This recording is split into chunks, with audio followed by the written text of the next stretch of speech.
Hello there, a very good afternoon and a warm welcome to this edition of the Citizens Chat Show on Civic Space TV. I'm your host, Judith Atim, and we're streaming on YouTube. You can catch us there. You can also drop us a comment, subscribe to our channel, and be a part of the conversation.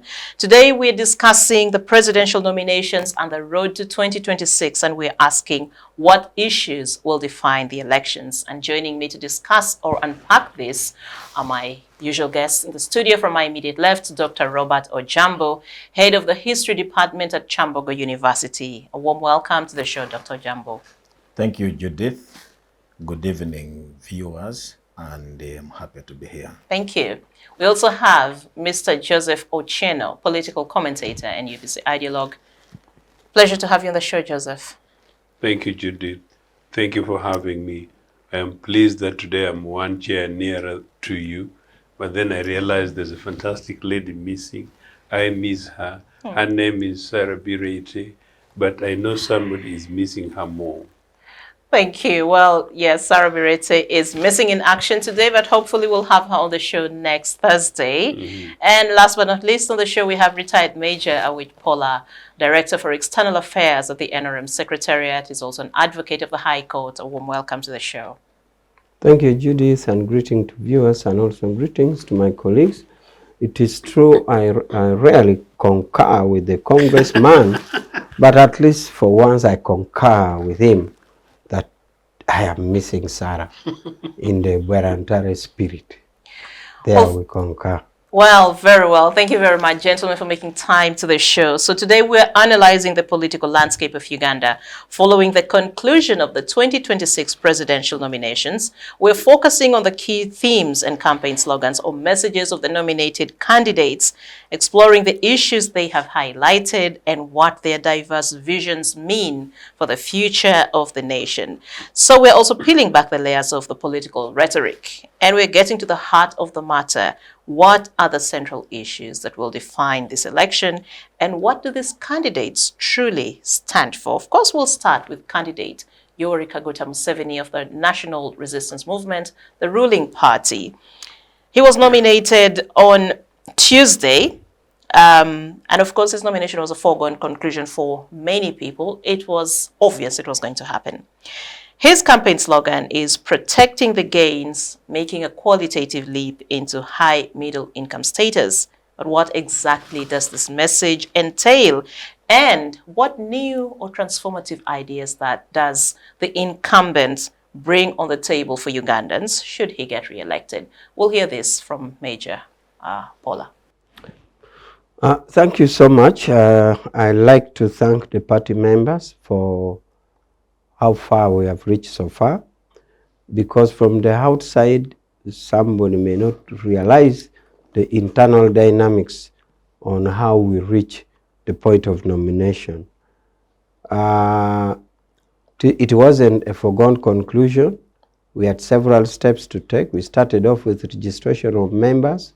We came to election of structures, because it is these same structures which had to elect or put in place a flag bearer.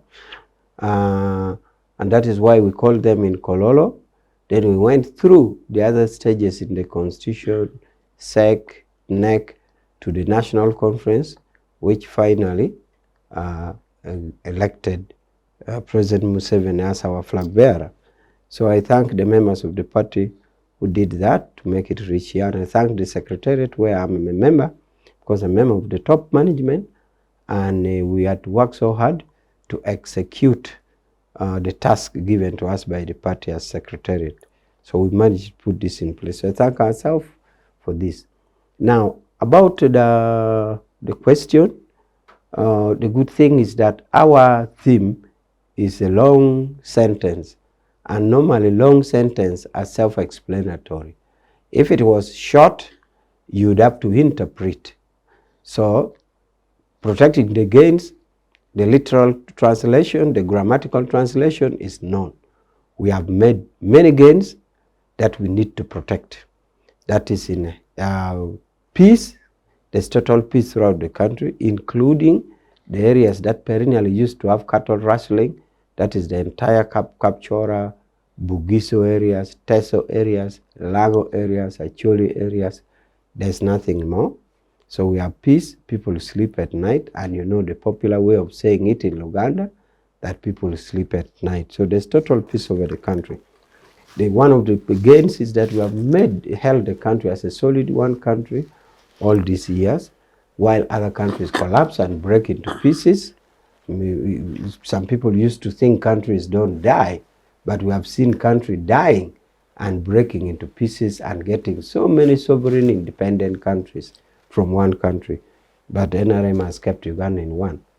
We have also known the life expectancy from 40 years to 68. We have added 28 years on top of a person living on earth. We have progressed in areas of education so much to the extent that now we are faced with the challenge of job creation from the people you have educated. Some pass through UPE, USE, university. Now we have a challenge of getting jobs for them. And so on and so forth, and so many other gains that we have gained. Now, we need to protect that. That is what the theme is saying.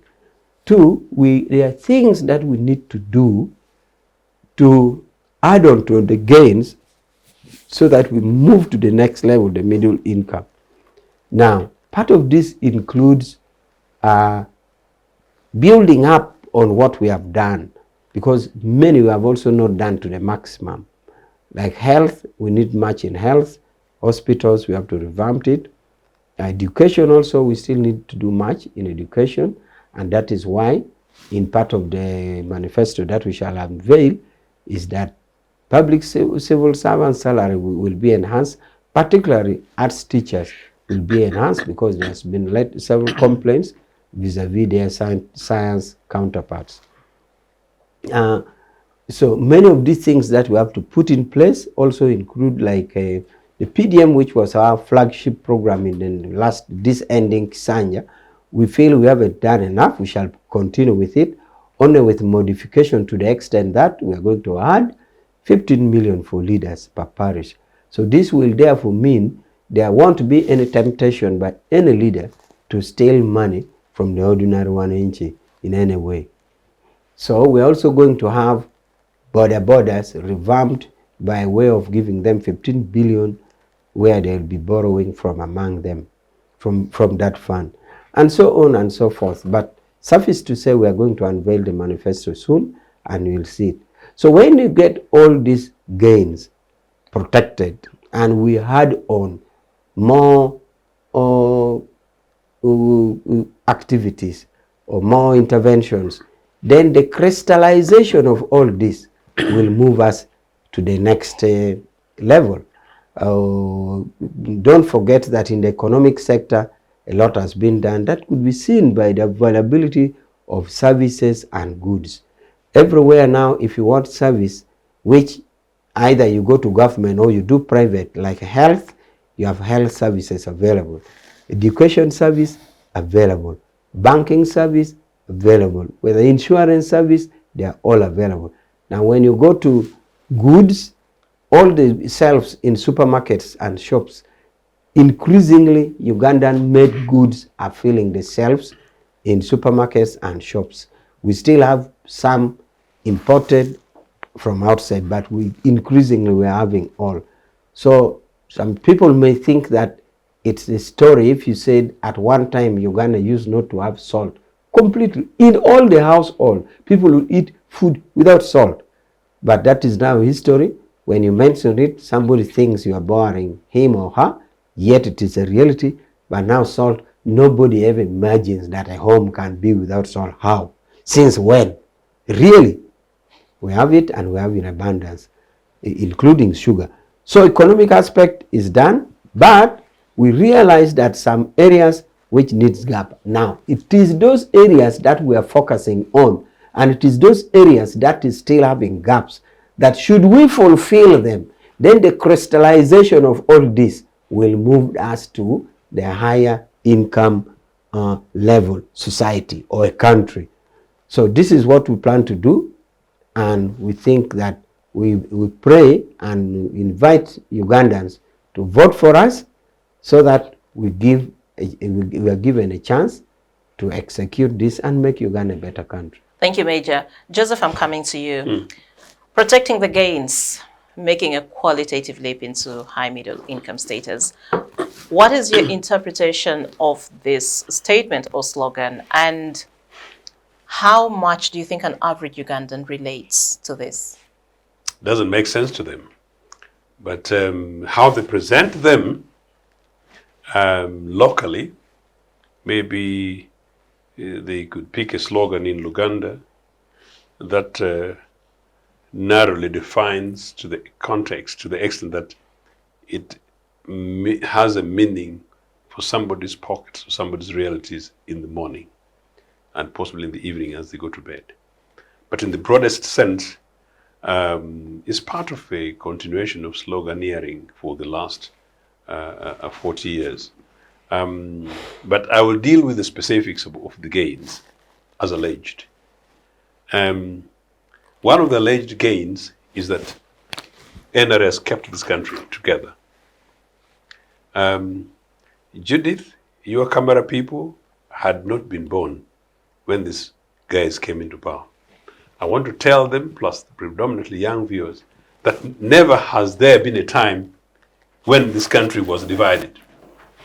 We've got a history lecturer here. So Uganda has always been together. In fact, Uganda has been mostly divided under NRA.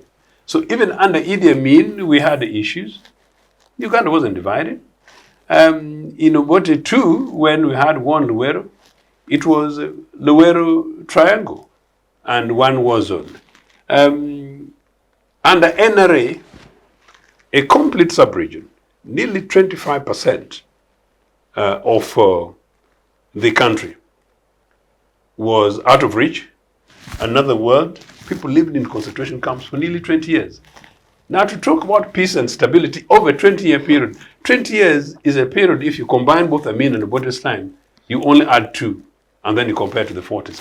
So about contextualizing these things, I would want to advise our friends in NRA that when they're emphasizing this, they should at least say that, well, we've stabilized the country, but now there is stability. But to present it as if under NRA, they've brought in something new that did not exist, is not true. There was never a time, as I said, even Amin's time, except for the war between Mutukula and Kampala, which was war, and one of war over several months, and capturing Kampala. Then there is this thing that essential commodities, which has picked this line and wants to run with it. And this one I'm going to make it personal, and not about Biranyanya today. But this business that there was no salt, I want to repeat. The period when there was no salt was the latter part of Idi Amin's regime, essential commodities, when there were sanctions against Uganda, sanctions against Idi Amin, targeted. And at that time, all of us who were on the other side of Idi Amin were participants in this thing. So there was a deliberate sabotage of Amin's economy. That was the thing. And then number 2, then when Kampala fell in April 79, the interim administration period, it is true that we had difficulty, including the lootings that took place and everything else. But really from 1981, there was a ministry deliberately for supplies. So really that by the whole of 1981, by the end of 1981, this thing did not apply. So to present it as if it's some special thing is not true. Our economy grew unprecedented under Obote II, under wartime in 1983, when the economy was able to grow to 29.6%. The GDP growth could not be that when there's no salt. So the salt thing is not true. But the bit that community, which is talking about for the 1-2 years amidst the war, which war Museveni and us were all on the same side fighting Idi Amin, that is true. The next other one was the interim period following the looting of 1985 July. After July, again, there was looting in Kampala. I saw it and I was in Kampala, and Kampala was in a mess. Then between July and January 1986, the 6 months period of Okello and the Museveni struggling with the different militias, including those ones they brought from Libya, those ones they brought from Sudan, these NRA guys, and South Sudan, together with their friends in DP and Okello. Of course, true.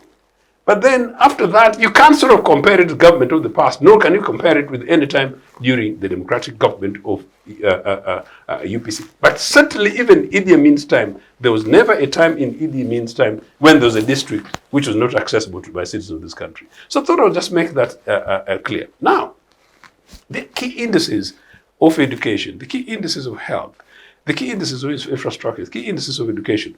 I'm going to give NRA today because I am a scholar. I'm going to give them one tiny significant credit because Comrade Awich mentioned it. That's the question of manufacturing. In 1970, by 1970, manufacturing was contributing 6 to 7% of our GDP. Today, it's contributing about 14, 15, possibly 16. So even if it's 16, we could concede that that is at least more than double. But if our manufacturing today is contributing more than double in a period of 40 years, I must concede that it has grown beyond where it was. But it's not miraculous. So it's not miraculous. So today, even toothpick, toothpaste and all this kind of thing, we're still importing them from elsewhere. You know, the business of value addition, you know, neither here nor there. But guess what? Comrade Awich talks about banks.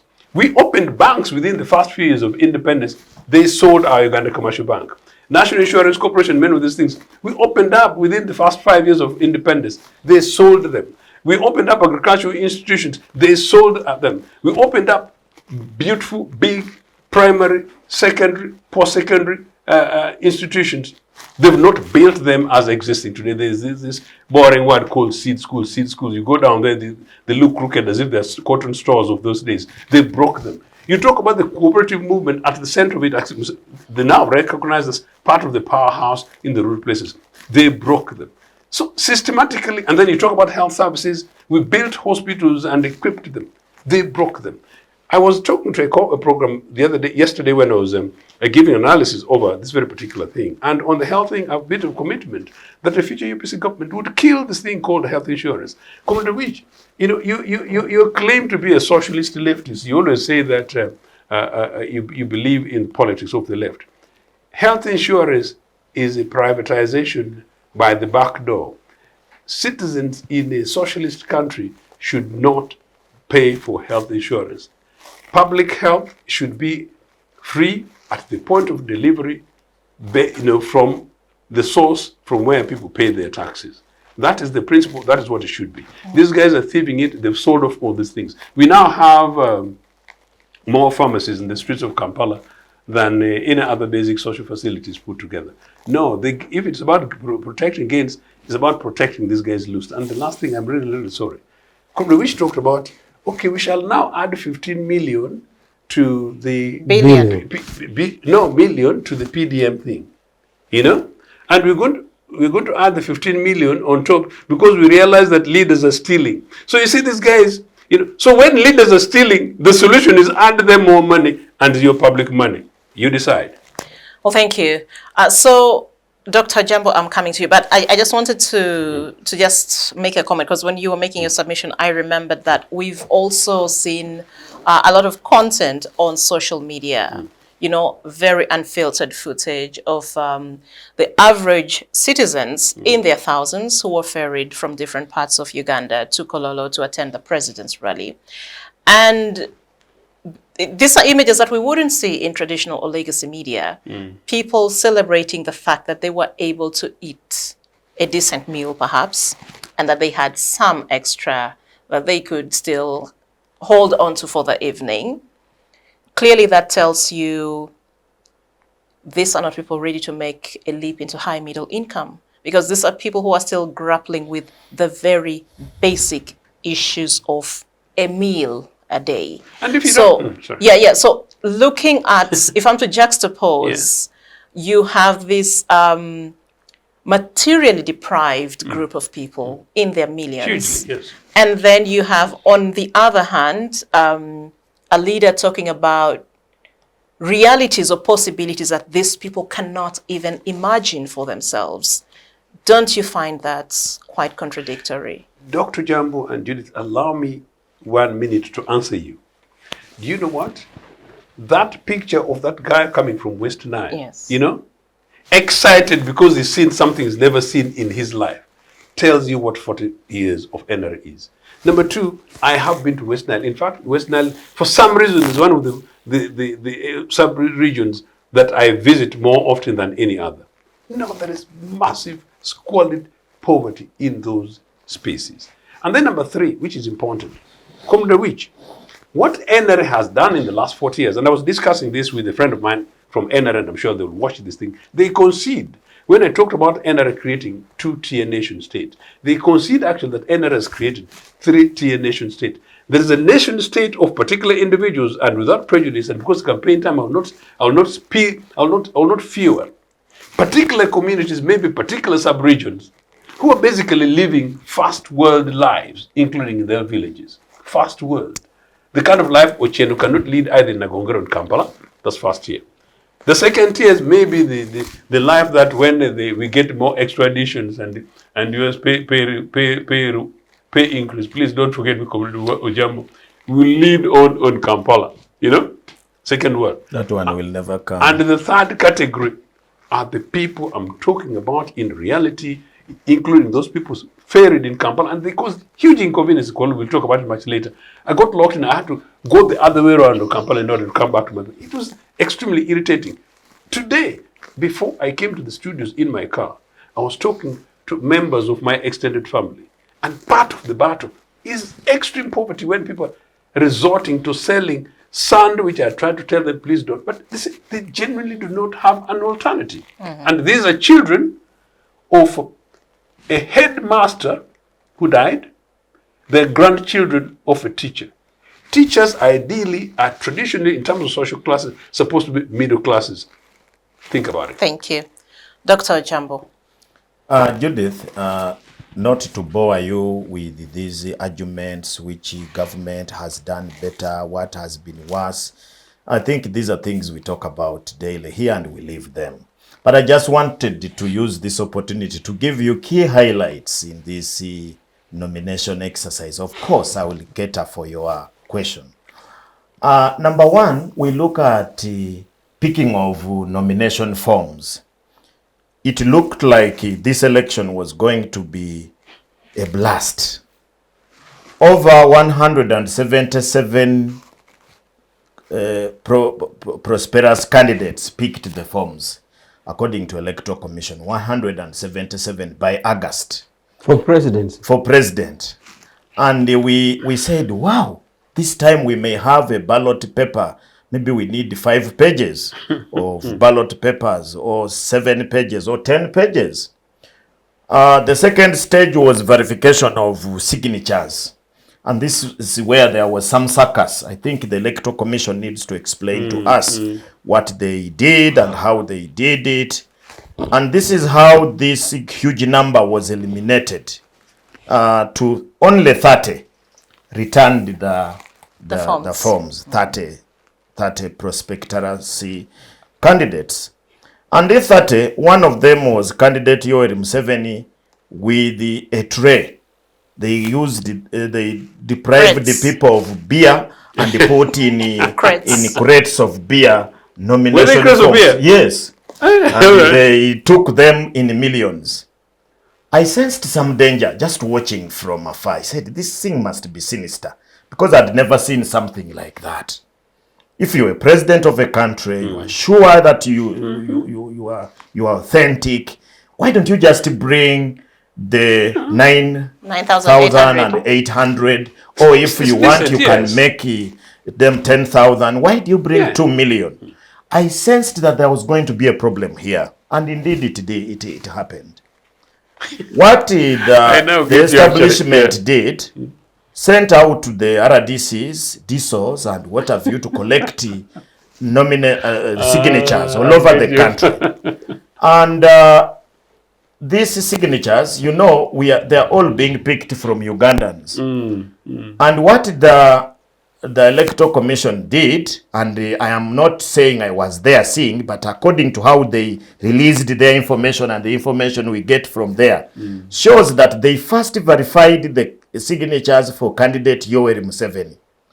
Now, Other poor candidates had already gone to Bukedea, to wherever, and they picked these signatures. So they put candidate Yoweri Museveni's signatures in the computer, and they become the standard. 2 million. 2 million. Yes. So some candidates in districts like Bukedea, yes. they would bring signatures and they say these ones have already been used by candidate Museveni. And therefore you have 0 from Bukedea. So you have to run around. And I thought this was uncouth on the part of the Electoral Commission.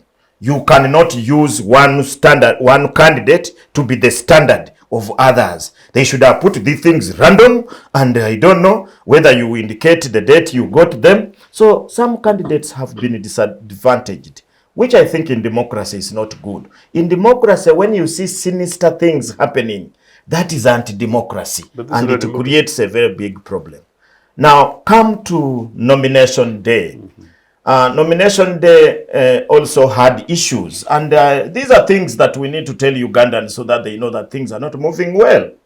Byamukama tells the candidates, Bobi Wine inclusive, that you do not have enough signatures to be nominated.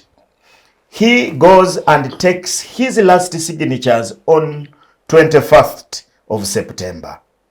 But the certificate, the verification certificate, indicates 19th day of September. That's when they signed, when this man had not taken more signatures.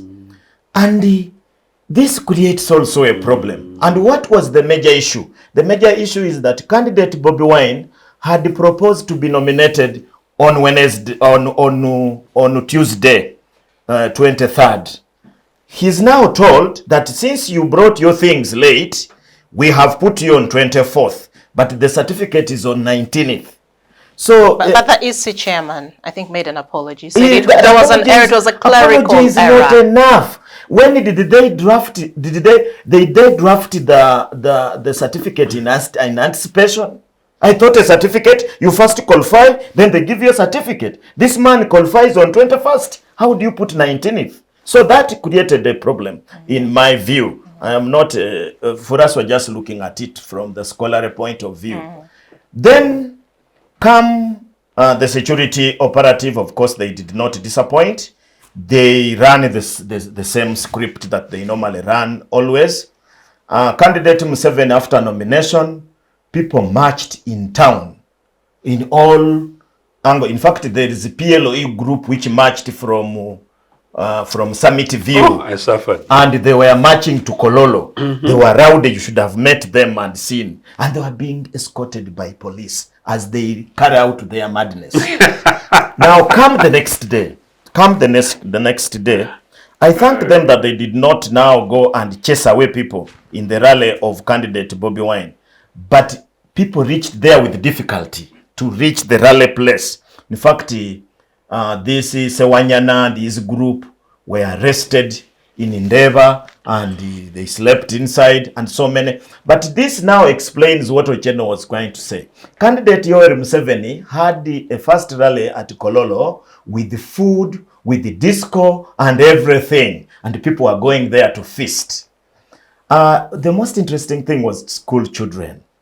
School children were brought from all over the country. And on TV, I watched school children, and NRM should be a little bit better than this. They are shambolic. They were changing from uniform to T-shirts in Kololo, school children, to go and sit there, and they say these are the supporters of candidate Yoweri Museveni.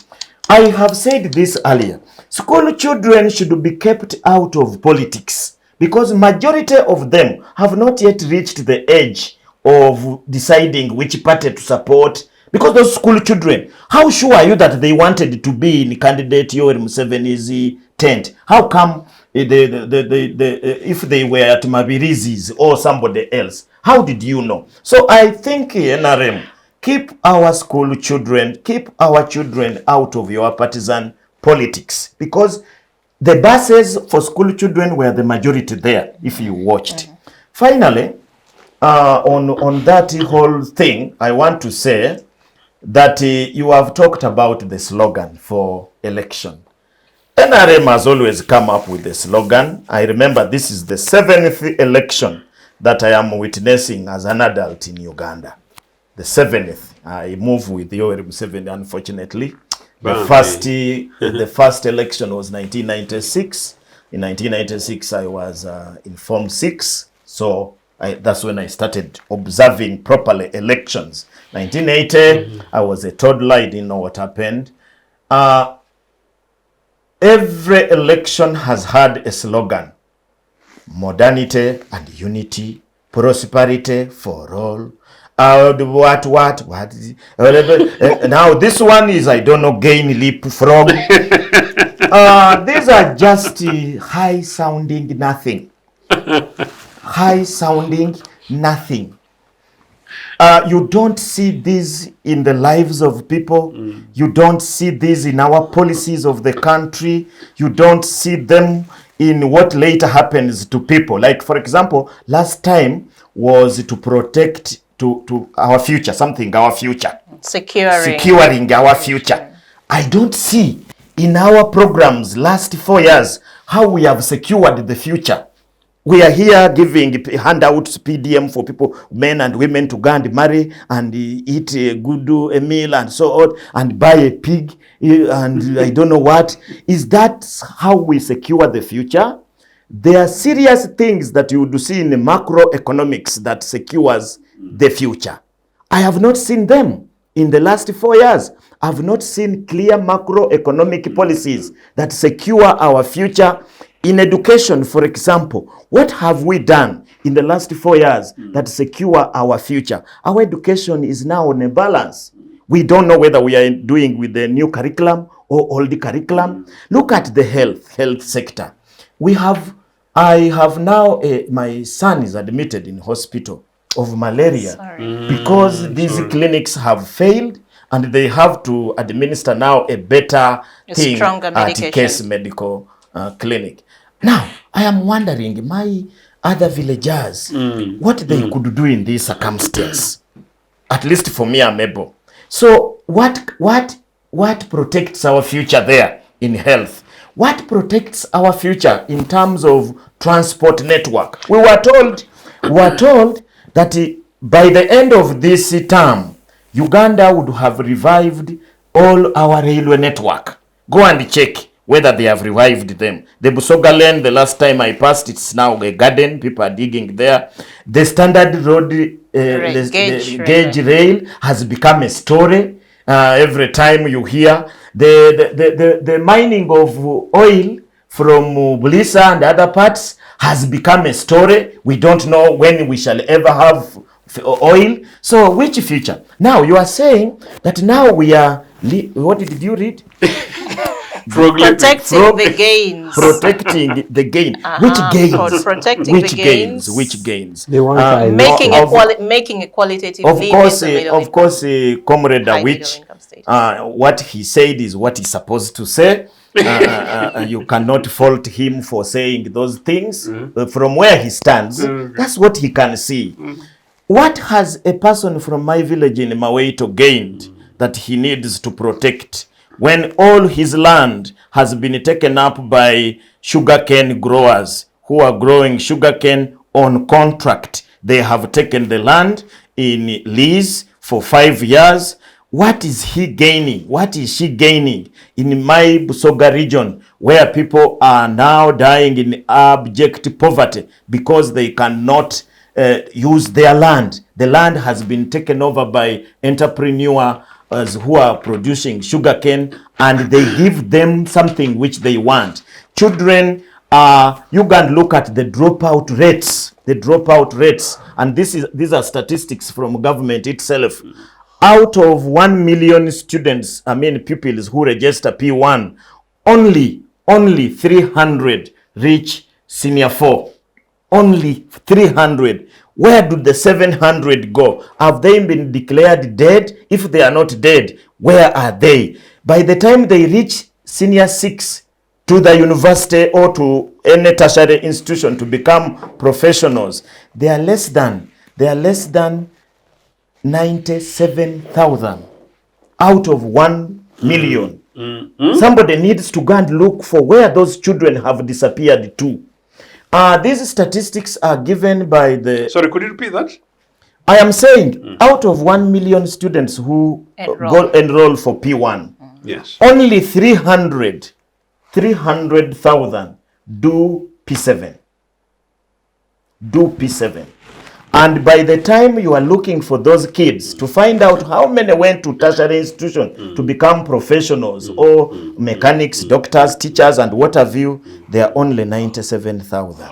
97,000. That's less than 100,000. Now, out of the 97,000, 70,000 cannot find anything to do. So you look at that and see whether we have to protect that. In fact, for me, I would look for a president. I would look for a candidate who tells me how to resolve those problems than to resolve gains. Things of telling us about salty, about water, about... I cannot tell my child, my daughter now who is going to do senior 6, the stories that Mr. Awich was telling me here, because they are looking at different things. Remember, they are now... In fact, things that happened before you were born. They are in the global world. You can't tell them about salt. You can't tell them about soda. You can't tell them about these things, because I don't think it is the Ugandan government which takes soda and salt to Rwanda, to Congo. They are there, but you look at them, how they are bad off. Look at South Sudan, which depends on Uganda, and so on. So should we also go and liberate it? For me, I think that those are small. We need macroeconomic policies that better our transport system, that better our education system, that better our telecommunication system, that give us employment and give us a future, so that when I retire, I am not going to be worried. In France, people are demonstrating because they have increased the retirement age from 58 to 64. They are demonstrating. For us, people are struggling so that they can raise the retirement age from 60 to 70. Why are they saying so? They are worried that when you retire, when Major Awich retires, when all these big people you see fattening in town retire, they will not get those free government services and the salary they get. And the security or the social security at home is not there. A man is retiring from public service into a grass-thatched house. So what type of person is that? I'm retired. 2014. You retired? Yes, in 2014. You retired before you reached 60? Yes, voluntary. Voluntary. You are enjoying. But there are people who are worried of retirement. When they hear retirement, you had this judge who wanted to forge his age, Justice Kavuma. It is public, that's why I'm saying it here. He wanted to deceive that and until he was told that by the permanent secretary that, my friend, that is the date which is already in your the system. We cannot change it. Why are people fearing to retire? Social security is poor. Basic social safety net. Awich, come here. Tell us macroeconomic policies that better our transport network, that better our health facilities, that better our education, that better our social security. We shall clap for you. We shall go and vote for that candidate and keep the votes. But telling us that now we sleep is natural. I have my neighbors, this is the last statement I'm making. I have my neighbors, the Jaluo. The Jaluo have a saying that Nindo, Ohingo, Neko, that sleep is stronger than madness. That whether you were a madman, you will sleep. You will sleep. Okay. Thank you, Dr. Ojiambo.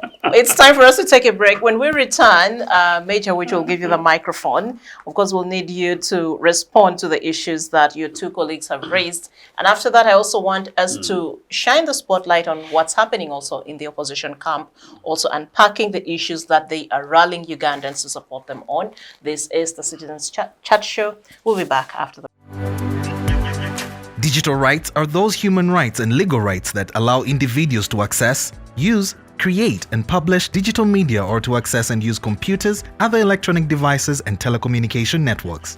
Digital rights include a right to freedom of expression, information and communication through technology, a right to privacy and data protection, a right to credit for personal works, a right to universal and equal digital access, a right to identity, a right to anonymity, a right to be forgotten, and a right for protection of minors, among others.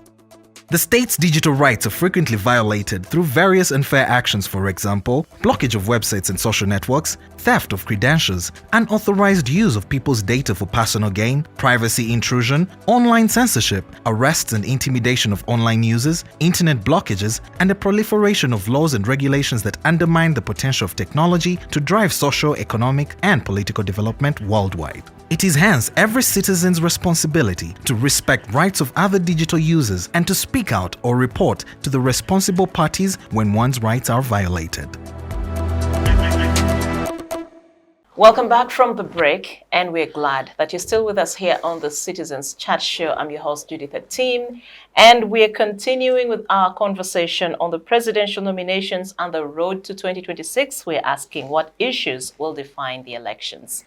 And before the break, of course, we had submissions from the two gentlemen on this side, and now I'll give the microphone to Major Awich to give his rejoinder to the issues that were raised by these two. Major. Well, I almost chose to leave it to the viewers, but let me comment. My congressman here concedes that indeed Uganda has had lapses where there were missing shortage of goods, including salt. But then he qualifies the circumstances, yes, especially in a mean about blockade or sanctions. Basically, that is it. First, you are conceding there was missing. Secondly, you are qualifying the reason. I am saying we have not been able to be sanctioned. What does that mean?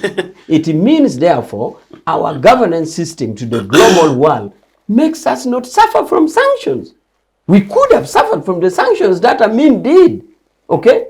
So the ability to navigate and avoid sanctions and have goods in place itself is a merit. If, for example, we were able to pass laws on homosexuality, which threatens our country with threats of sanctions, but we decided in our governance capacity to tell the world that, please, this is the mandate of the people. Why would you sanction us when the voters, parliament, especially parliament, which is unit, we told, I was myself in American Congress, and I went to Western Europe. I told them, look, in our country, the parliamentary system works in such a way that if you give food to parliament, the opposition will refuse. Even food. For example, 100 million was given to members of parliament. Members opposed it. That was bribe, that was wrong, that was whatever. It was, yes. But now, we told them, how comes in the case of homosexuality, all these members are united? Can't you respect Ugandans? This parliament, which can even refuse food if government gives, opposition refuse. This parliament where you give 100, opposition refuses. But on this bill, they are united. Leave Ugandans alone. So the ability to circumvent and avoid sanctions that Amin could not itself is a plus. And we have goods. Now, about getting our signatures, we used our structures. It is not true we used RDC. Not at all. We have the most elaborate structure of a party. We have a branch. Our lowest level is a branch. That is a village. And that's why we hold elections up to village level. We have more electoral polling stations than the Independent Election Commission of Uganda. We have 73,000 polling stations. Those are villages. So what is difficult for us to go to these polling stations, which are in all villages, and elect? It's just chain of command. Tell the chairman at a district, chairman at a district tell the chairman at a sub-county, chairman of sub-county tell the parish tells the village. Within minutes, we have signatures. So we have no business getting it from RDCs. There is the issue of the buses, school buses. School buses were there. But do you know that many schools use school buses as income earning? Renting out for people going for tourism, people going for wedding, going where? So whichever bus you saw, it was not commandeered. Do they hire out the uniforms? No, we don't have uniforms. and we didn't use them. But for school buses are hired and it is public notice. It is income generating for schools. But the school children, the students that came in the uniforms, how do you respond to that? I didn't was being see shy on that. I didn't There were lots of videos I didn't online. see it. I didn't see it, so I can't reply on. There were school children. I didn't Students, see yeah. that. I didn't see. Teenagers, at least mostly minors. Well, of course, there is this other common thing that I am saying what I'm supposed to say, but also it would mean the same thing. Like if somebody has an opposition views, whether it's from UPC, FDC or what, and he says his views, then he's also saying what he's supposed to say. So I don't know what is so strange by me saying what I'm supposed to say, but for you, you are saying what you are not supposed to say. How? and this is a similar thing. And this is a similar thing. We were in some forum. They're stifling you, eh? We were in some forum and somebody said that, you know, when I talk my views and when you come, don't debate your friends' views. Meaning I should not comment. I said, come on. Even Uganda Communication Commission insists that in such a forum, there should be balanced views to counter each other so that the viewers can learn. Even in law, come on, an affidavit not replied is a concession. You have conceded. So you expect to talk about everything about including regime change. And when I come to talk, I talk about Arsenal and Man U. And I talk about the lions and the pigs in the national park. No. That is why the Uganda Communication Commission expects that such a debate should be that. So if you think I'm saying what I'm supposed to say, are you as a position not supposed to say what you're saying? See? Now, Professor has given many data about this, about that. I'm skeptical about his data. And those are his figures. It needs to be cross-checked. This is scientific. He's an academic. No, I doubt. It could be a manufactured figures. So we need, I'll cross-check his figures. I want to protect our... But Major, you may dispute the figures, but I think we've seen lots and lots of reports. And let's talk about this in qualitative terms. Let me not bring the figures anymore. It is a fact that enrollment is very, very high at primary level and rate of completion is very low. Somewhere, somehow, hundreds of thousands of kids are dropping off and they're not being accounted for. No one knows what becomes of them. How do we utilize the potential or help these kids realize their potential and make a meaningful contribution to the country's development? Still on the issue of kids, Major. I know you don't want to comment on the Kololo incident of kids coming in uniforms and changing in yellow NRM t-shirts. But I think what concerns this group, and not just this group, but what is concerning to any Ugandan is there seems to be a pattern where NRM is actually using children to achieve its political objectives or means. We saw it in the primaries just not too long ago. Very young kids, probably even as young as 5 or even less, lining up behind candidates, being given money to vote. As a party, I think that is something that you have failed to come out strongly and clearly on. And I think that is something that should be taken seriously.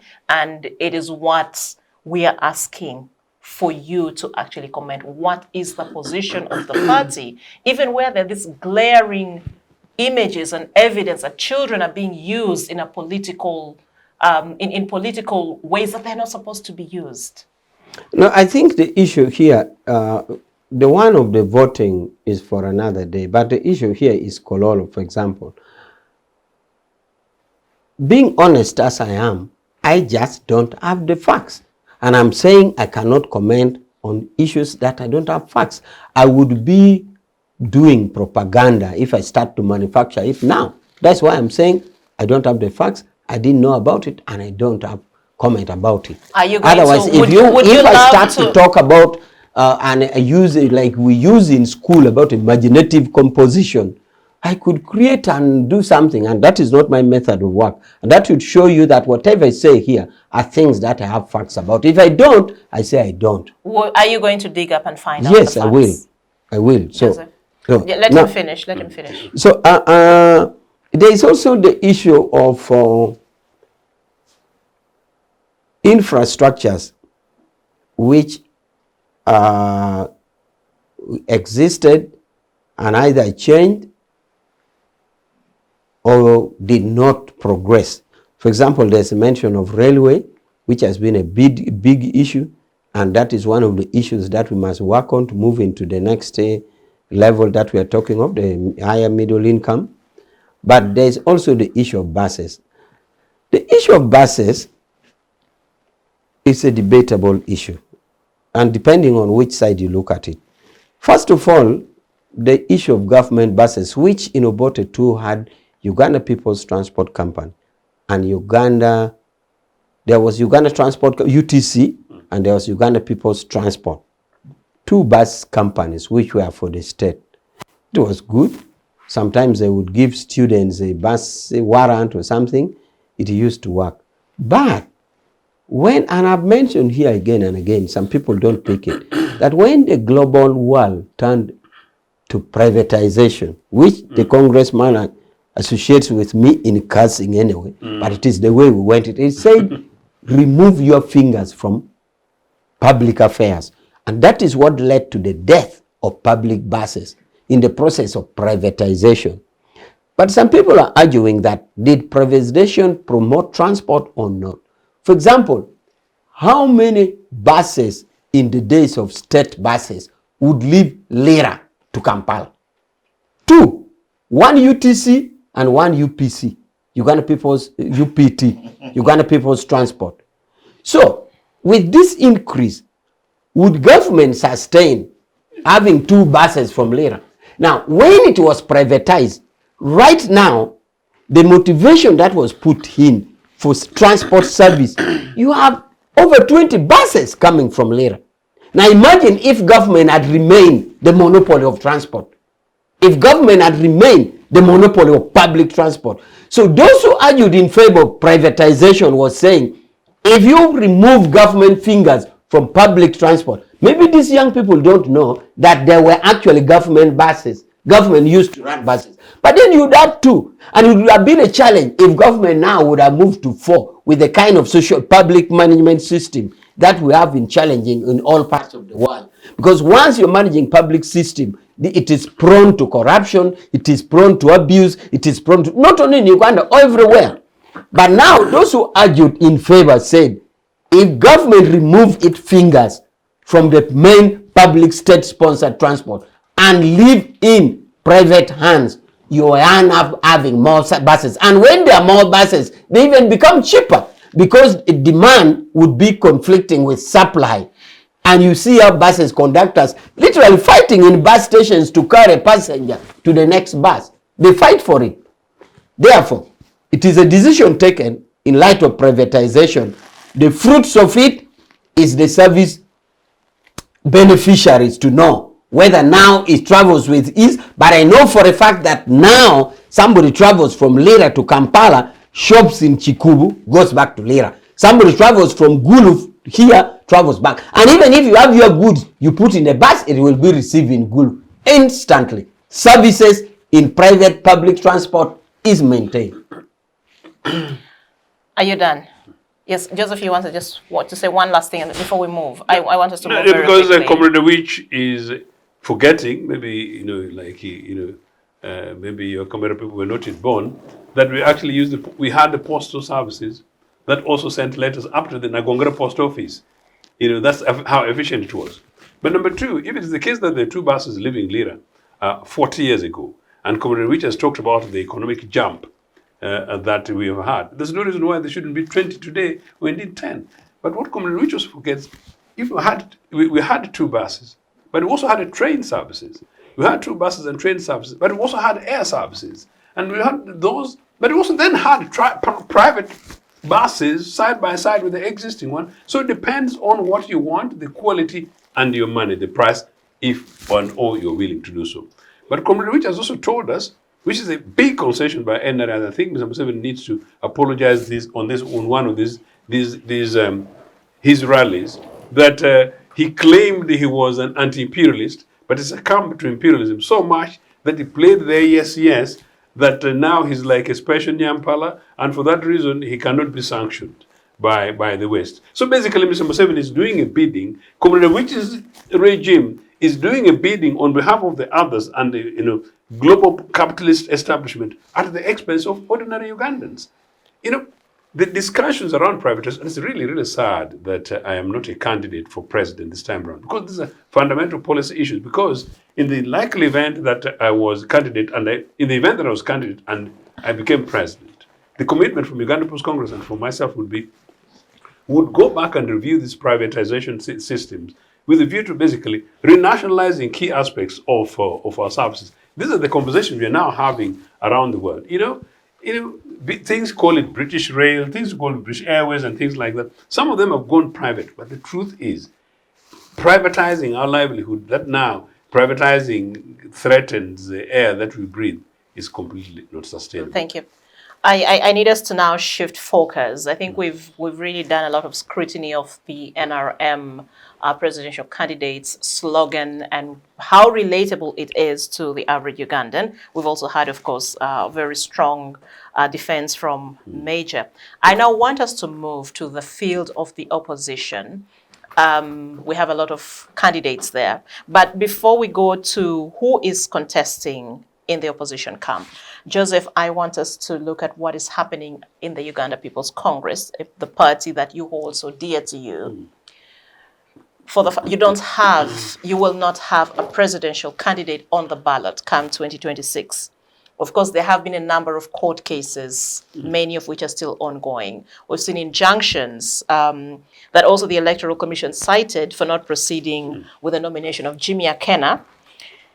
You're one of the parties contesting Akena's leadership of the UPC. And also prior to the nomination exercise, we know that you had a meeting with the Electoral Commission. And I'd like you to also share with us what transpired in that meeting and whether or not compromise was reached or what the way forward looks like for the party. Very sad for the oldest political party in this country. Very sad for the political party that has governed this country twice. Very sad for the political party that campaign for restoration of multipartyism. We are where we are primarily because of UPC, and we did a very lonely journey before eventually being joined by DP. And very sad, particularly, that this is the third election in which UPC will not be presenting a candidate. So we need to put that in context. That said, I did not, and I was not challenging Jimmy at any time. My challenging of a candidate of a leader was Walobiri, with whom I stood and whom I had defeated, and I went to court to challenge his leadership and then seek a declaration that I'm president. The only thing that I did with Jimmy was because it was very clearly the case that he was not president as the basis of Court of Appeal. All I simply asked the court was to issue a permanent injunction against him. So basically there was nothing directly personal with me. All I was simply doing was basically enforce the law, as it were, and make sure that Uganda People's Congress has got one leader, and the leader takes on the job of bringing the party together and pushing it forward. Unfortunately, partly because of the failure by these guys to prioritize our national resources, so they've not invested sufficiently in the judicial system. So matters can take 10 years. These are matters that should take a few months. So in part, UPC has been a direct victim of that. And we are here. The matters in court today are matters which are nearly 5 years old. As an indictment on this regime, and it's an indictment on the fact that these guys have not only failed, but sometimes they've weaponized these institutions, including the judiciary. And it would appear that it serves them absolutely fantastic for UPC to be in the state in which it is, so that we're but like we're headless. Milton, what he says, the best way to kill a snake is to cut off his head. So we are now like headless chicken. Very unfortunate. So what transpired in the meeting? These matters then went, of course, to leading to us elections, when partly ironically, as part of Jim Akena's impunity and entitlement, although he had been ruled as not leader, he continued with the support of the state in the Uganda House. And much more recently, he decided to design a roadmap, allegedly to hold fresh elections. In that roadmap, one Dennis Enap, a young lawyer, consciously, knowingly very well that he was participating in illegality, sought to get himself nominated with Jimmy. After they got themselves nominated, I think strategically, he then went to court to challenge Jimmy's legitimacy as a candidate, because Jimmy had already served 2 terms on the basis of their argument, and that Jimmy did not qualify. Interestingly, court agreed with him and ruled that Jimmy had served 2 terms. Number 2, that Jimmy should not, on the basis of UPC constitution, not be eligible as a candidate and should not participate, and indeed he should not participate, and the UPC should not nominate him. Jimmy, of course, continued by calling an emergency delegates conference. I'm boring your viewers. An emergency delegates conference. No, I'm enjoying it. On the basis of that, and of course, I know you're enjoying the design music that you guys set, you NRA guys and some of the Jimmy's friends, did this, called emergency delegates conference, allegedly to extend the term limits on the one hand, and on the other, to ask to be allowed to remain a leader for 12 months so that is about quote to stand. Of course, at that stage, on the basis of my legal advice, my legal team sought an injunction against him, because had he continued with this, it would have rendered my matter, which has been in court for 4 years, irrelevant. And so we sought an injunction, which we successfully got. We got the injunction, and Jimmy obviously typically disregarded it. So not only did Jimmy disregard it, it brought a quagmire that now led us to Electoral Commission. Credit to Electoral Commission. Now, at last, after a very long time, they called all of us together, all the parties together last Sunday. And in that meeting, our lawyers basically made the cases, although Jimmy and Betty, among Betty, the public figure, his wife, so they made their submissions. And they also made a political submission in conclusion at the Electoral Commission. But as a result of that, the Electoral Commission wrote to guide the people who had picked nomination forms, not to deny, but to guide, that on the basis of the arguments being made and the matter still in court, they could not effectively have Jimmy nominated. Jimmy could not qualify to get nominated, nor could Dennis Enap. Now, if some of you guys read that letter, it is silent on me and Peter Walobiri. Peter Walobiri is the nearest official president of the party, and my position, my lawyer's position, that is the president of the party until my matter is disposed of. Now, Peter did not pick nomination forms, so no issues with the Electoral Commission. Peter made his submissions. I addressed the Electoral Commission. I said, look, I picked nomination forms as a candidate because I was expecting that the following week I would be declared by a court, and so therefore return my nomination forms as president of Uganda People's Congress. It's not my intention to stand as an independent. You see, me law-abiding and UPC constitution abiding. So as it happened, they did that, and technically, unfortunately, we ended up without a candidate. The battle continues right now, where Jimmy has gone to court, and Thursday morning they were in court seeking for, I think, a judicial review and to compel the Electoral Commission to rescind that and then maybe compel them to nominate him, which technically, if there were legal basis for it to be happen, I think they have the power to do, the lawyers here, but it's possible on the basis of the evidence. It's unlikely. So, but when you picked the nomination forms, how far had you gone in terms of fulfilling the requirements that the EC wanted? No. Had you combed the districts to gather 9,800 signatures? What was it like for you? No. Because, the nomination forms we're picking, you have to pick them, and then that's when they also give you the forms to circulate. Getting the signatures would not have been a problem for me. By the way... So it's because of this for me, legal impasse? For me, it's purely the legal impasse. When I picked the nomination forms, I was expecting it the ruling in court the following week. And I was quite confident that I would be declared a leader. And I picked it strictly and purely on that basis, but also to convey a message. Because the previous 2 elections, UPC hadn't presented a candidate. Jimmy was holding as UPC president, but he never presented himself. This is now part of the issue. Jimmy now madly wants to be candidate. And party members are asking, in 2016, you didn't present yourself. In 2021, you didn't present yourself. Maybe Comrade Awich knows why, Now, when you don't qualify, on the basis of the UPC constitution, you're saying it's a matter of life and death. What has changed? So that sort of is where we this. But unfortunately, of course, the people who've been denied most are UPC members to have a leader to represent them. And the people who've been denied are the people of this country who now are going to lose an opportunity to get the tasty bit of Uganda People's Congress manifesto, the best manifesto. In 1980, we were candidates. We had a candidate. DP had a candidate. NR had a candidate. Museveni had no manifesto. DP had no manifesto. These guys can tell you they boss today. No. Okay. We presented the best manifesto and the only manifesto that would change this country today. Thank you. Major, later you'll tell us whether you have a hand, whether you know or you are in one way or not responsible for the problems or the troubles in the UPC camp, but that will be later. I want us now to look at the National Unity Platform that has candidate Robert Kyagulanyi, considered to be President Museveni's main challenger. Of course, Kyagulanyi is the leader of Uganda's main opposition party. At the nomination, he made, of course, this speech about framing his campaign as a fight for democratic change. He highlighted a number of human rights violations and abuses that members of his political party have actually suffered at the hands of the regime. I want us, in the last election, their campaign slogan was, "We are removing a dictator." This time around, it is protest vote. Okay, we are talking about sloganeering. So I also want us to look at the substance of the NUP's message and how his approach differs, and what key issues do you think he is highlighting to rally his supporters? That is for NUP, but also for the we know the opposition field is not just a two-horse race. We also have General Mugisha Muntu of the Alliance for National Transformation on the one hand, and also we have Nathan Nandala Mafabi of the Democratic Change. He's a historic force. Also, the FDC is a historic force in our opposition. And Mafabi's campaign is centered on democratic restoration, tackling the country's economic challenges.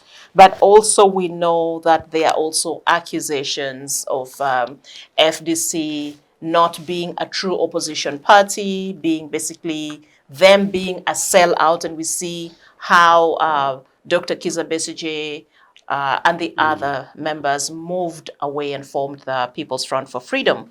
Of course, when you come to Mugisha Muntu of the Alliance for National Transformation, Muntu's campaign is often a departure from confrontational politics. He presents the face of ethical leadership, accountable leadership, and sanity, basically. He thinks we can actually do better as a country. We can be less confrontational or not confrontational at all and still advance as a society. What do you think are the core tenets of Muntu's platform, and also his emphasis on institutional reforms? I'd like to hear your thoughts on this. Yeah, thank you, Judith. It is absurd that all the political parties have gone to sleep. But I think it's not their problem. It is the problem of the economy. I see most of them using their parties as a milk card to survive, and that has rendered them useless and where they are now, because no UPC, no DP, FDC is divided.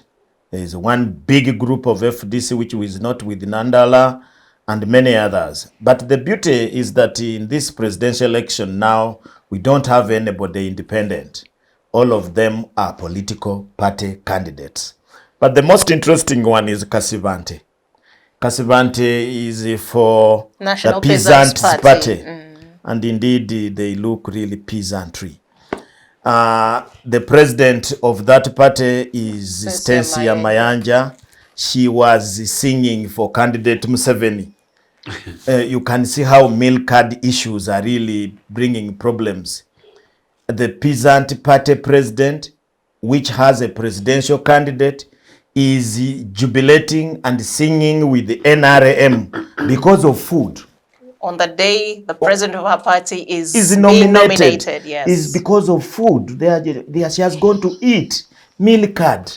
Look at Norbert Mao, is the president of Democratic Party, was carrying a briefcase for candidate Yoweri Museveni to go and be nominated. He went there. He went with the candidate Museveni for nomination, for those who are watching. Yeah, but and earlier he had already said he would not, DP would not now be on the ballot, but they would now support. You can just imagine a situation. He does not see a better candidate than Museveni. That was where DP used to be the biggest opposition party in Uganda in a few years ago.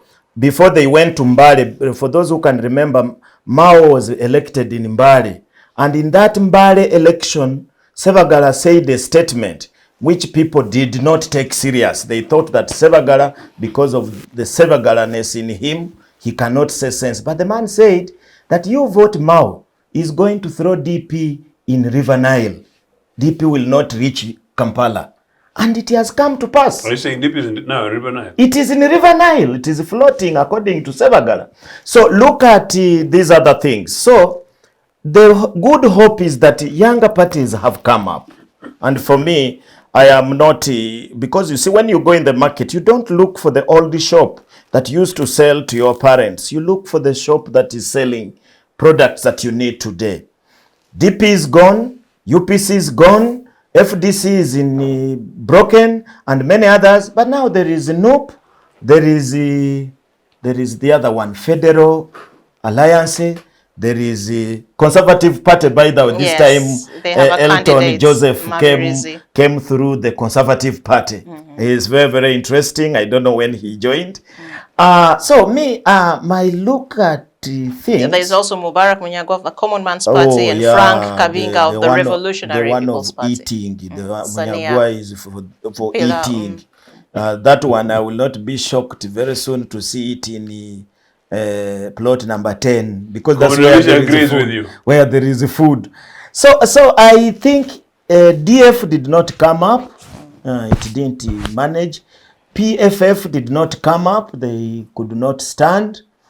And many others. And I think it is good manners also. We don't want anything to become a political party and present a show-day presidential candidate. Probably they're organizing themselves for the next election.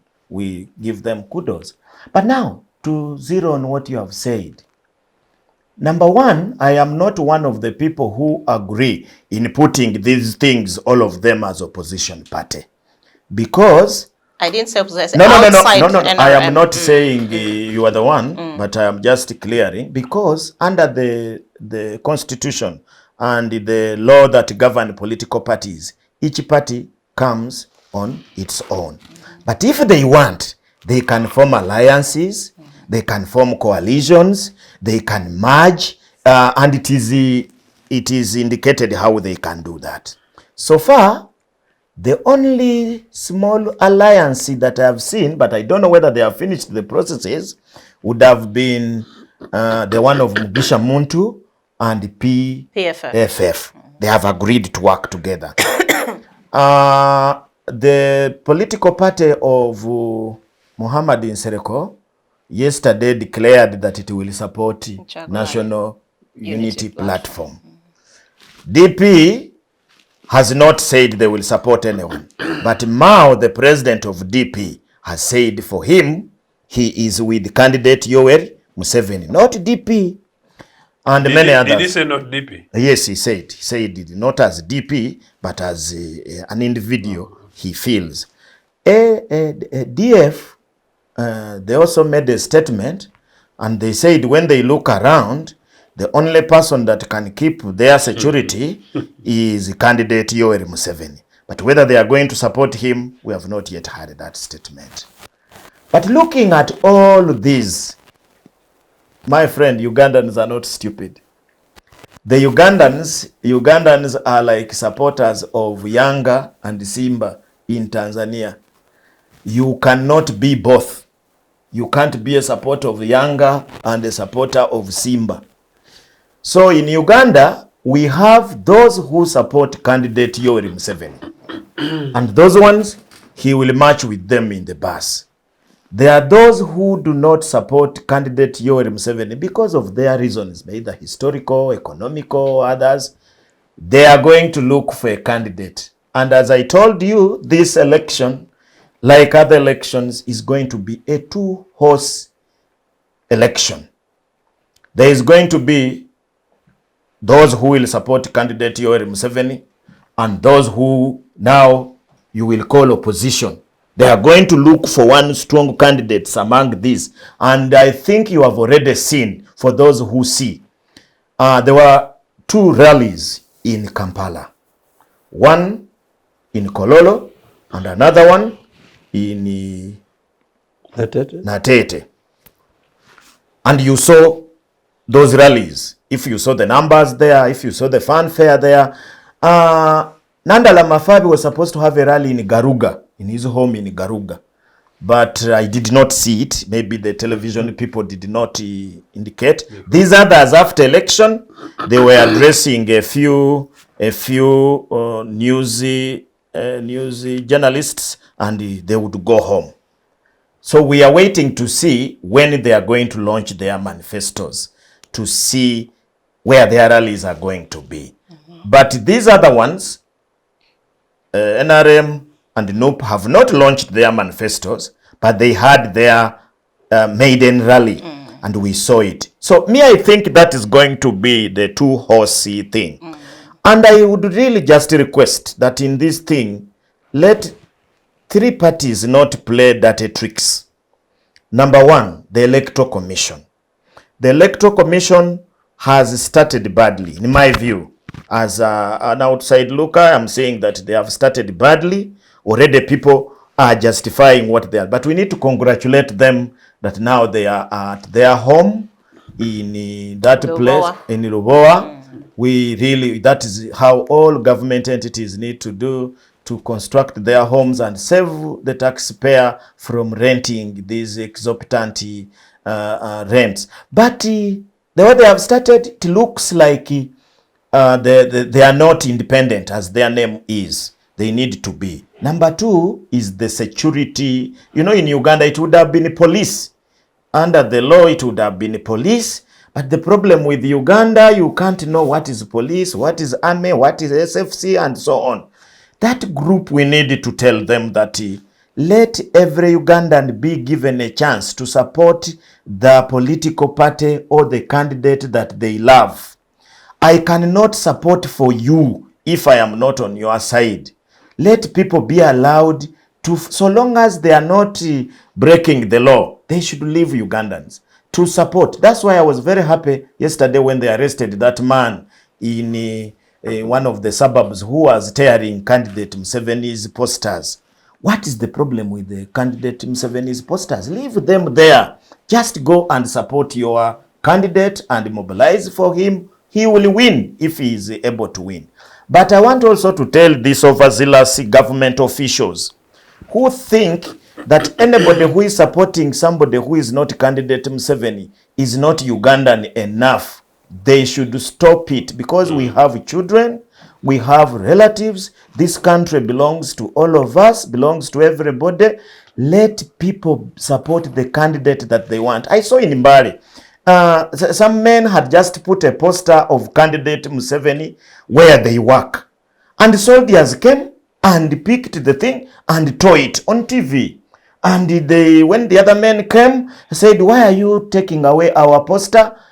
A man cocked a gun. And I said, what's wrong with these people? Candidate Museveni, don't they have enough training? Police officers, your work is to maintain law and order. Why do you again become lawbreakers? So this is what we want to request them. But for me, Judith, in this election, I am seeing a two-horsey race where candidate Museveni, forget about the slogans and all those things, will be struggling to hold on power. And the other group will come with all the force to try and remove the man from power. What they are saying, that they are going to do this, they are going to do the other, that one is not plausible, because what people are struggling for here is power, so that it can be their turn to eat. And the other one who is eating is also saying, please, I cannot leave this food. I want to eat. As I end, there is something that I saw, and which should not be encouraged in this country. This business of families taking us of ransom. All the candidates should be national in character. I want to request them. They should not base on their families to survive, and show us that without their families, Uganda cannot be there. So we would want a situation where candidate Museveni goes there as an individual, and he is left to work as an individual. Some people should not tell us, don't touch our father. We have started seeing statements. You need to find out who seconded candidate Museveni. You need to look at that carefully. It brings eyebrows. It is not a problem that somebody's son or in-law what cannot second you. But for me, I would like a Uganda where everybody is equal. And where everybody is equal, they don't look at somebody that who is not supporting your father, who is not supporting your husband as your enemy. No. Even a wife, I would be very happy if a wife, we had a candidate where a wife is challenging the husband. I would be very, very happy to see that, because that is the modern things. We want to compete with ideas. So, Judith, you were talking about ideas on what, for example, NOP has come up with a slogan, which is a protest vote, fighting for their freedom. And I think they have some water on it. As we go into this election, NOP has most of its supporters in jail. Very strong supporters, even some candidates, members of parliament candidate, councillors, and others who are just their supporter. In fact, yesterday, one of their supporter was shot, and I felt very bad. Why should you shoot somebody who just wants to?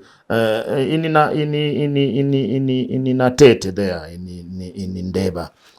Somebody called Mkunja. Mkunja was shot in the leg.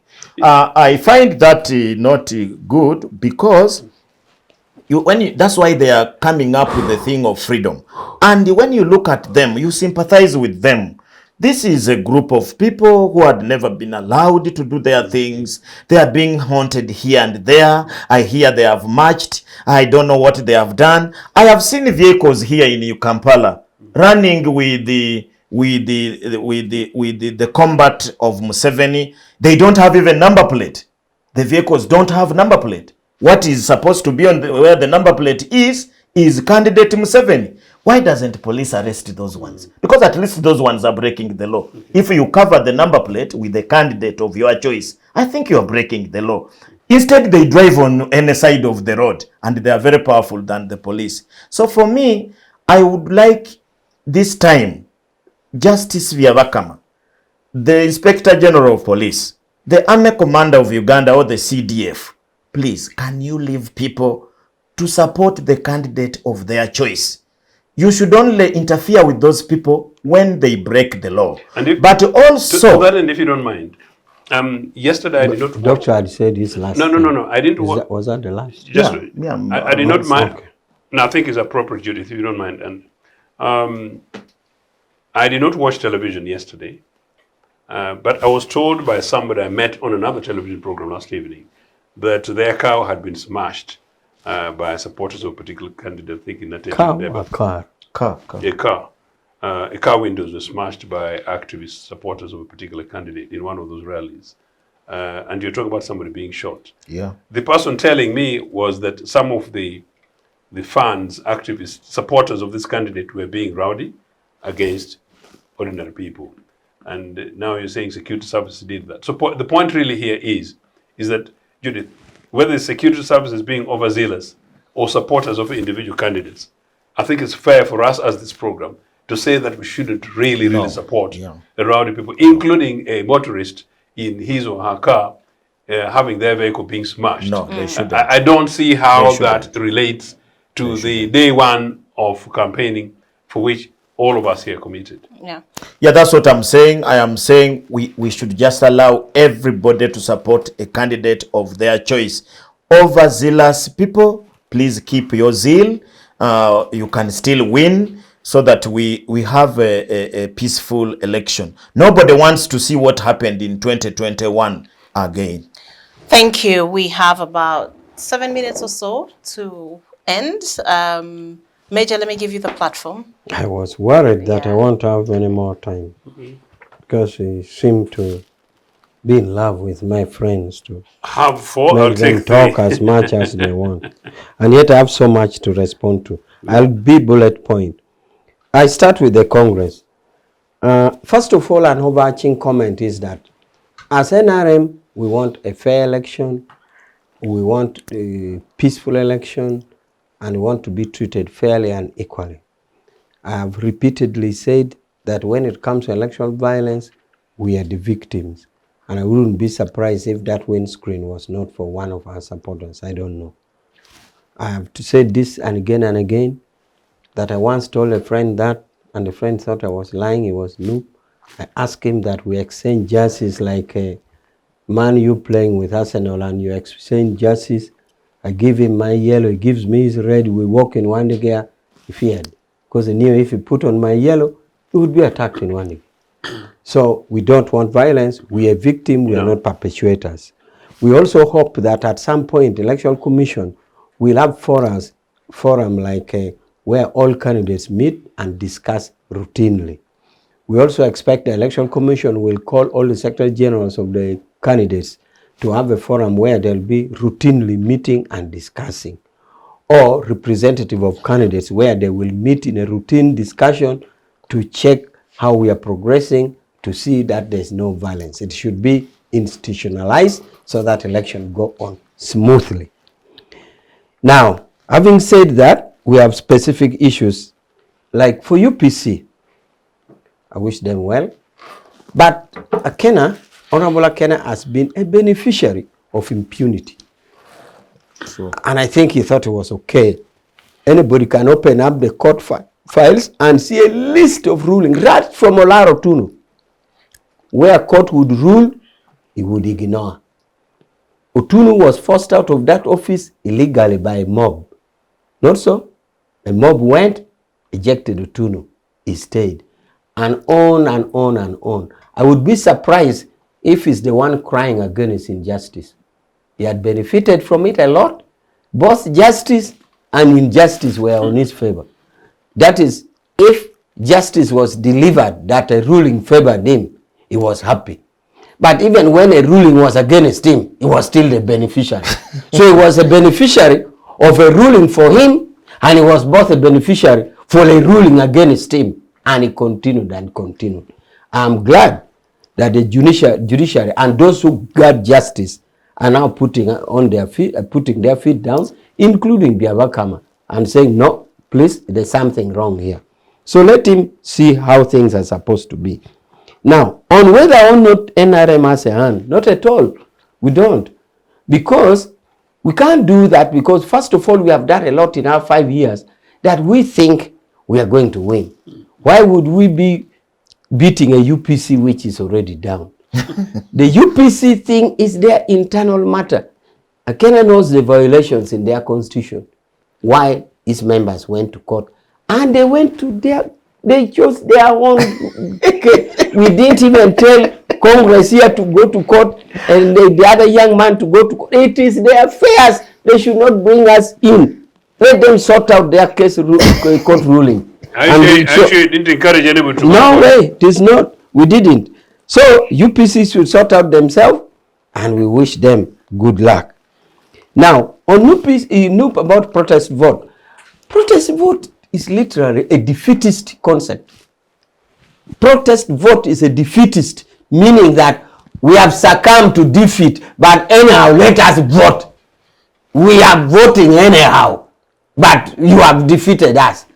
Because they must have done their opinion poll. They must have seen to the extent that when NUP came up, it was a bubble and everybody expected so much. But when we settled down and talked to the people and gave service delivery as promised in our manifesto, it is settled. We went recently for special interest group elections, the youth, the women, we won everywhere, including ghettos. And this is a warning that we are on the right track. We sat back. Remember, for a long time, President Museveni's votes had been deteriorating, decreasing in percentage form. Then we put the sober ones, we put our heads down and said, colleagues, what is happening? The trust of the people in our candidate is going down. You can see the data. What are we not doing right? And we stood up and said, no, we have to do it. We started implementing manifesto and periodically evaluating. After 1 year, how far have we gone? After 3 years, how far? We would see from 40, 50, 70, 80, 90. And we have done it. So the bubble which came with the NUP is cooling down.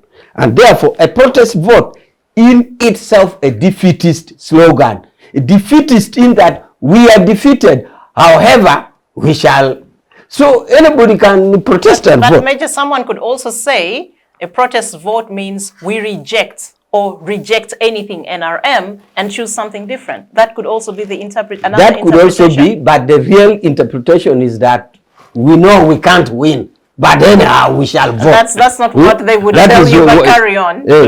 Now, on the human rights issues, I'm a human rights person, and matters of human rights for me is above politics. Politics should not domain the reign of human rights, and any injustice to anybody is injustice to all.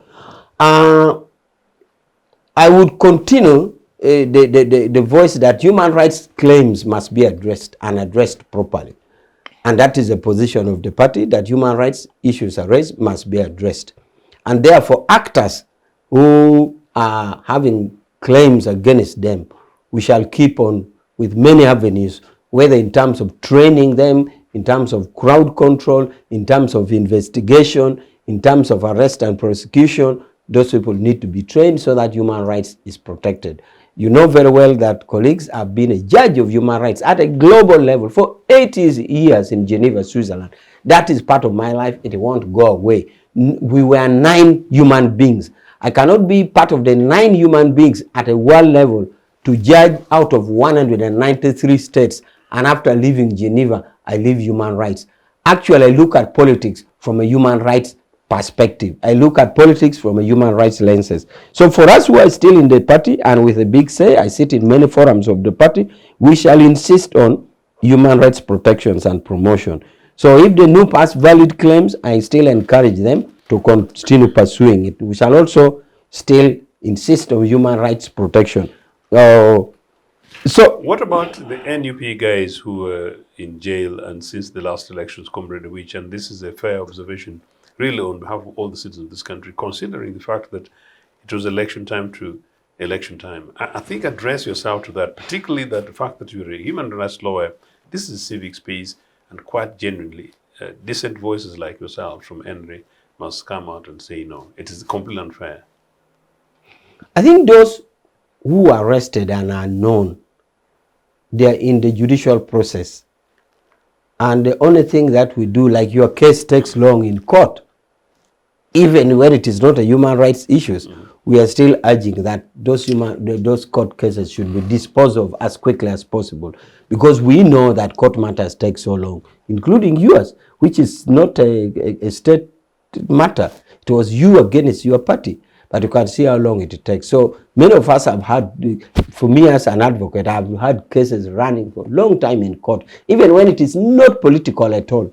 So that happens, and we continue to urge. Now, for those whose disappearance and where their whereabouts are not known, I know many times has been done in Parliament, including the minister presenting the list. Attempts have been done to check whether they actually existed or they were false claim.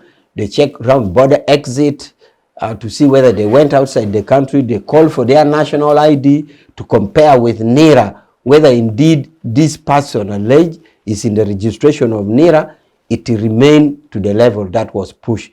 But we still, I think it is open to say that those who are missing should still be accounted for. Now, about Museveni's NRM, family use that Professor commented about, for us, it's really purely professional. First of all, this campaign is Secretariat-led. It is NRM Secretariat-led. Why? Because in the past, the party tended to rent or to contract a body called a national, a leading group to campaign for us, called a national task force. This time, there's no such a thing. Even if there are going to be people involved, it is Secretariat. So as you know from Secretariat, Museveni doesn't have a relative. From nomination, it was Dr. Rakana Rugunda Muchiga and a lady from Yumbe who nominated. Now, about personal lawyers as a candidate, the candidate is free to employ a personal lawyer, but we have a lawyer who is in the lead, Barata, who is a Muchiga anyway, who is in the lawyer for the party. And if you saw some small man there in making sure everything is right, you worked with Karujiri, who is a private lawyer, but you can see that we try to make it as professional as possible. So and we are as not non-family as possible. as non-family as possible. So we are doing our best, and it will be a secretariat-led. For example, when President Museveni goes to Lao and Acholi, I will be the focal point of the secretariat. I will do Lao and Acholi. When Museveni comes to Teso, Honorable Dombo will pick up from Teso, Bugisu, Bukedi, and Busoga. When it comes to Buganda, we put it to Namayanja, and then Ankole will be to Eheyo, and Jacqueline Chatuhaire in Kigezi. So we are trying to make sure that it is as professional as possible with domains and areas that we know. Perfect. Apart from that, I think I'm pretty replied to Everything. the other parties. I still insist that the election should be peaceful, and we shall insist on that. It should be peaceful because this country belongs to all of us. True. We don't want any violence, and that's why I'm saying we are urging institutional framing of those bodies which will be running. The Secretary Generals of all candidates must sit. Even candidates, including Museveni, should sit with his candidates at an appropriate time to see that are we going well. And representatives of parties should form a forum. Like if we decide that Director which will be representing our candidate in this forum, so that we meet and we really see, guys, in Nakasongola, it is your supporters who started beating people. Why don't you call your supporters to order? We can only do this when we are together. And then we show to the voters that choose, agree with professors that choose your own candidate you want. That is what we believe. Choose your candidate you want. But for us, we think that you will choose us depending on the services that we have offered, and we have done so much. And I pray Ugandans will choose President Museveni for the next 5 years. Thank you. Thank you very much. And our time is up, so I'll take all these comments as also your concluding remarks. Thank you very much, Retired Major Awich Pollar. Thank you, Mr. Joseph Ochieno, and thank you, Dr. Robert Ojiambo. Well, the nominations are done and the campaigns are officially on, so the coming months will be quite busy. But there'll also be a test of our democracy. And for you, our viewers, the challenge is to listen in, to question what you're told, and also to exercise your vote, to exercise your power to vote when the day of voting comes. Thank you very much. My name is Judith Atim, and from all of us here on the chat show, we say thank you for watching.